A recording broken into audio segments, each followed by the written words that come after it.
नमस्कार दोस्तों। आज हम जिस टॉपिक पे बात करेंगे तो वो किसी पार्टी का या राजनीतिक टिप्पणी नहीं है। मैं आज बात करूंगा निजीकरण के बारे में। वो कोई राजनीतिक टिप्पणी नहीं है, बल्कि ये देश हित के बारे में एक विचार है। और हमारे देश में जो कुछ भी होता है, किसी भी प्रकार का कानून बनता है या किसी भी प्रकार के निर्णय लिए जाते हैं, तो हर एक नागरिक का ये कर्तव्य भी होता है कि वो उस पर अच्छे से विचार करे कि ये मेरे लिए ये सही है कि ये मेरे लिए गलत है। इससे हमें नुकसान होगा या हमें को फायदा होगा। ये हमारा अधिकार भी है और ये हमारा कर्तव्य भी है। तो मैं आज निजीकरण के कुछ पहलुओं पर चर्चा करूँगा। बहुत से ऐसे पहलू हैं जिस पर हमने विचार किया और मुझे ऐसा लगा कि अपने देशवासियों को साथ में भी अपने विचारों को शेयर करूं। सबसे पहले हमें ये जानना होगा कि निजीकरण होता क्या है।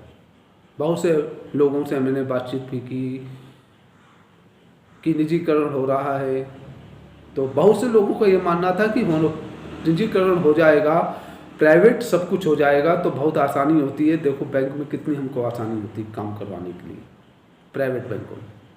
ये सही है।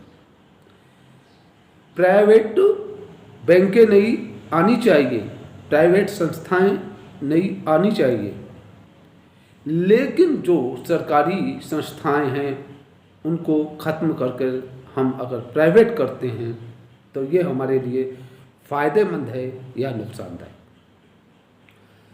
सपोज मानिए एक उदाहरण है कि मैंने अपनी मोटरसाइकिल जिसको हम यूज करते रहे 10 साल तक, उसके बाद हमने किसी और को गिफ्ट में दे दी।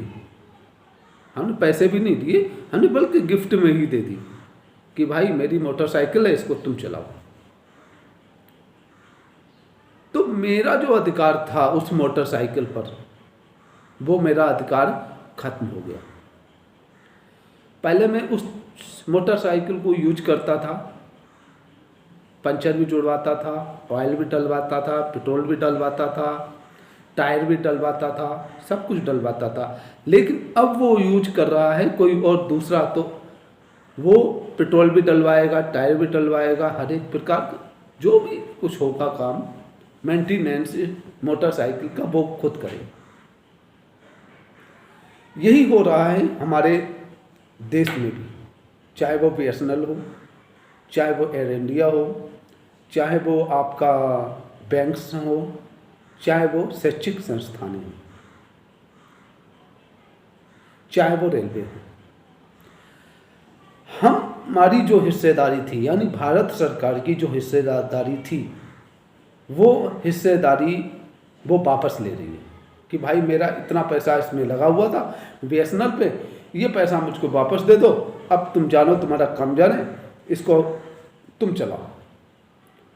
सरकार पैसा लेकर बैठ गई, उसने अर्थव्यवस्था में पैसा लगा दिया।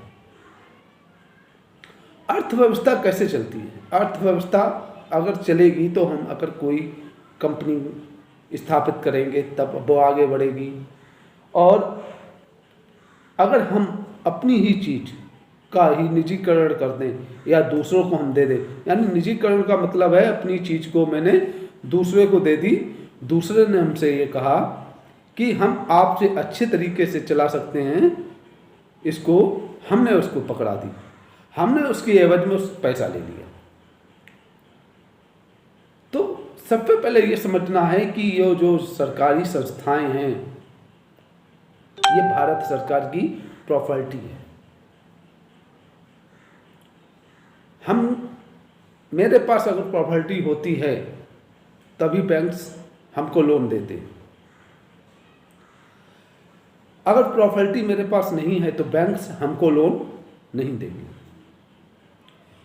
तो जितनी भी ये संस्थाएं हैं, स्टील ऑफ अथॉरिटी वाली संस्था है, बीएसएनएल है, तो ये जो संस्थाएं भारत सरकार की प्रॉपर्टी हैं और भारत सरकार अपनी प्रॉपर्टी को बेच रही है और प्रॉपर्टी को अपनी बेच देगी या उसका निजीकरण कर देगी, तो क्या जिस प्रकार का अधिकार आज भारत सरकार का है उन प्रॉपर्टियों में, क्या वो निजीकरण के बाद रहेगा? मेरी समझ में तो वो अधिकार खत्म हो जाएगा। दूसरी बात यह है कि जो विश्व बैंक है, तो विश्व बैंक जो भारत सरकार को कर्जा देता है, लोन देता है, तो वो ये देख कर देता है कि भारत सरकार के पास इतनी सरकारी कंपनियां हैं और इतनी बड़ी बड़ी कंपनियां हैं और इतने बड़े करोड़ की टर्नओवर की कंपनियां हैं, उसी के हिसाब से हमको लोन देता है जब भाई भारत सरकार को पैसे की ज़रूरत होती है।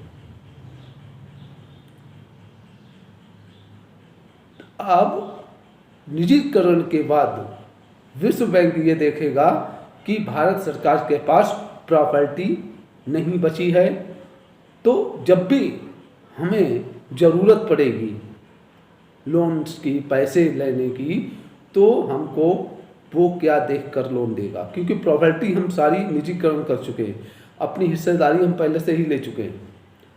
तो हमारा जो लोन मिलता था हमको, या हमको कोई मदद में मिलती थी, वो हमको नहीं मिलेगी, क्योंकि मैं भारत सरकार का जो भारत है, भारत देश है, ये इसका निजीकरण हो चुका है।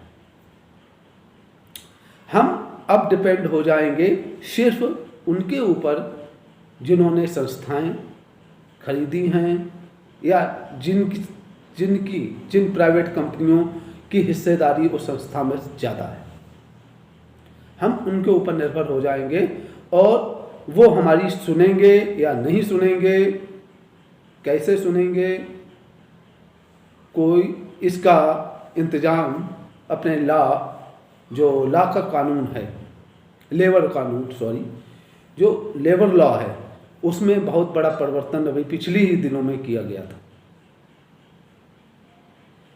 अब तो ये भी सुनने में आ रहा है कि जो प्राइवेट संस्थाओं में जो परमानेंट जॉब वाले भी होते हैं, वो भी अब परमानेंट जॉब वाले नहीं रहेंगे। यह अथॉरिटी इतनी दे दी गई है कंपनियों को कि वो कभी भी परमानेंट वालों को भी निकाल सकते हैं। तो ये चीज़ होती है और ये सारी चीज़ें आज फ़र्क पड़ेगा। आज नहीं फ़र्क पड़ेगा तो कम से कम 10 साल के बाद या 15 सालों के बाद फ़र्क पड़ेगा और हमारे भारत सरकार के पास प्रॉपर्टी नाम मात्र की रह जाएगी। आज को बीएसएनएल जा रही है, आपका एयर इंडिया जा रहा है, सब कुछ जा रहा है। कल को जो सुरक्षा का है, शिक्षा के क्षेत्र में तो एफडीआई पिछले साल के बजट में 100% कर दी गई है। इसका मतलब क्या होता है? 100% पैसा विदेशी कंपनियां यहाँ पर लगा सकती हैं शिक्षा के क्षेत्र में। तो शिक्षा के क्षेत्र में हम क्या करेंगे? जिस भारत ने 0 दिया, जिस भारत ने 0.5 दिया, उसके बाद शिक्षा के क्षेत्र में हम क्या करेंगे? मेरे पास तो कुछ भी नहीं रह गया, 1% भी नहीं रह गया। 100% तो एफडीआई होगी। तो हमारे लिए जो कुछ करने के लिए है, हमारे यहाँ जो प्रतिभाएं हैं जो कुछ करना चाहती हैं, उनके हाथ बांधे जा रहे हैं। और जब निजीकरण होगा तो और भी हाथ आपके बंद जाएंगे। आप कुछ भी नहीं कर सकते। जो ऊपर बैठा शख्स है वो कहेगा, वही आपको करना पड़ेगा। तो ये मेरे विचार थे निजीकरण को लेकर। जो लोग आज ये कह रहे हैं कि निजीकरण होगा तो बहुत फ़ायदा हो जाएगा, काम अच्छे होंगे। अभी तो रेलवे का निजीकरण हुआ भी नहीं है सही तरीके से। जो टिकट आपको 5 रुपये में प्लेटफार्म की मिलती थी वो आज 50 रुपये में मिल रही है। और जिस दिन निजीकरण हो जाएगा उस दिन आपको 100 रुपये की प्लेटफार्म टिकट मिलेगी। इससे सबसे ज़्यादा फर्क किसको पड़ेगा? सबसे ज़्यादा फर्क पड़ेगा जो गरीब लोग हैं और जो मिडिल क्लास के हैं लोग, क्योंकि इस समय उच्च वर्ग के लोग जो हैं, जो रईस हैं, जो पैसे वाले हैं, करोड़पति हैं, अरबपति हैं, वो आज भी प्राइवेट चीज़ों का ही यूज करते हैं। गाड़ी उनकी प्राइवेट, ट्रेन एसी में वो चलते हैं, एयर इंडिया हवाई जहाज में वो चलते हैं। कोई गरीब आदमी तो चलता नहीं। बहुत से ऐसे उद्योगपति हैं, बहुत से ऐसे रईस हैं जिनके हेलीकॉप्टर खुद के हैं, निजी। ये निजीकरण हो गया उनका। ठीक, कई जैसे ऑनलाइन शॉपिंग सबसे ज़्यादा वही लोग करते हैं,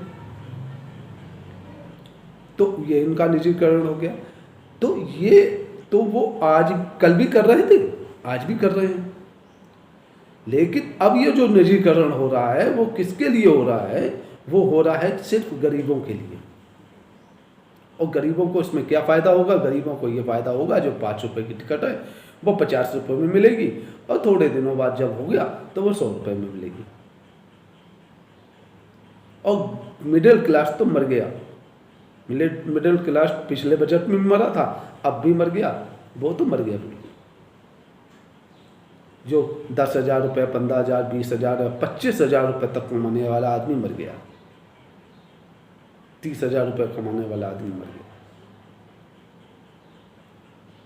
तो निजीकरण ये सही है, आपको फ़ायदा है या आपको नुकसान है, ये मेरे विचार थे। मेरे हिसाब पे तो निजीकरण में शुरुआत में तो आपको अच्छा लगेगा, लेकिन इसका जो रिजल्ट मिलेगा आगे चल के 10 साल के बाद, 5 साल के बाद, जब भी रिजल्ट आपको मिलेगा या आपकी आने वाली पीढ़ियों को मिलेगा, तो वो गलत ही होगा। और सबसे अहम बात हम आपको बताएं, जब प्राइवेट यानी कि निजीकरण हो जाएगा, सब कुछ प्राइवेट हो जाएगा, तो आप ये भूल जाइए कि सरकारी नौकरी आपको भविष्य में मिलेगी भी। सरकारी जो आपकी नौकरी है वो जीरो, सरकारी नौकरी खत्म। वो उन्हीं विभागों में सरकारी नौकरी आपको मिल सकती है जो विभाग भारत सरकार के अंडर में होंगे, जो कंपनियां भारत सरकार के अंडर में होंगी। मुझे तो नहीं लगता 100 कंपनियों की जो लिस्ट है वो तैयार हो गई है प्राइवेट करने के लिए। तो आप ये अच्छी तरह से समझिए और कि फ़ायदा है कि नुकसान है। अगर हमने आज भी विचार नहीं किया और आज भी हम अगर पार्टीवादी में, उसमें पार्टियों में फंसे रहे, तो हो सकता है कि जो सत्ता पक्ष के जो हैं लोग जो उसको सपोर्ट करते हैं वो भी रोएंगे, और जो उनको सपोर्ट नहीं करते हैं वो भी रोएंगे।